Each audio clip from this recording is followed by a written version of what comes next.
இன்றைக்கு நாம் எதிர்கொண்டிருப்பது தேர்தல் களம் மட்டுமல்ல, போர்க்களம்.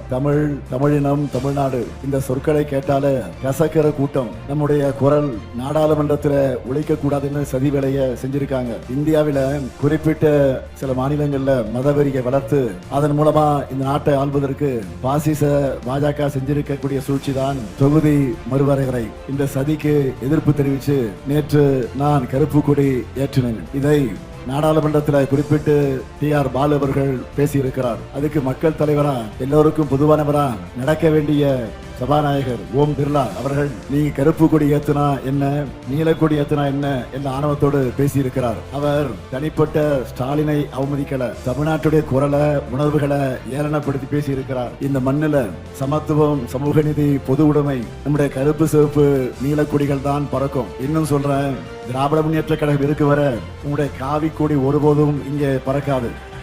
தன்மானம் உள்ள தமிழர்கள் பறக்கவும் விடமாட்டார்கள். இந்த அநீதிக்கு முடிவுரை எழுதணும். அதுக்கு தமிழ்நாட்டில் வலிமையான நம்முடைய மாநில அரசு அமையணும். தமிழ்நாட்டினுடைய உரிமைகளுக்காக நெஞ்சுரத்தோடு போராடுகிற ஒரு அரசு அமையணும். தமிழ்நாடா டெல்லியா, இந்த போர்ல பாஜக எனும் சர்வாதிகார பருந்து விரட்டி அடிக்கப்படணும். பாஜகவுக்கு துணை போன துரோகத்தின் முழு உருவமான பழனிசாமியுடைய அடிமை அதிமுக துரத்தி அடிக்கப்படணும். அது இது அப்படி இப்படின்னு எப்படி பார்த்தாலும் இதுதான் ஹிட்டான ஆஃபர்.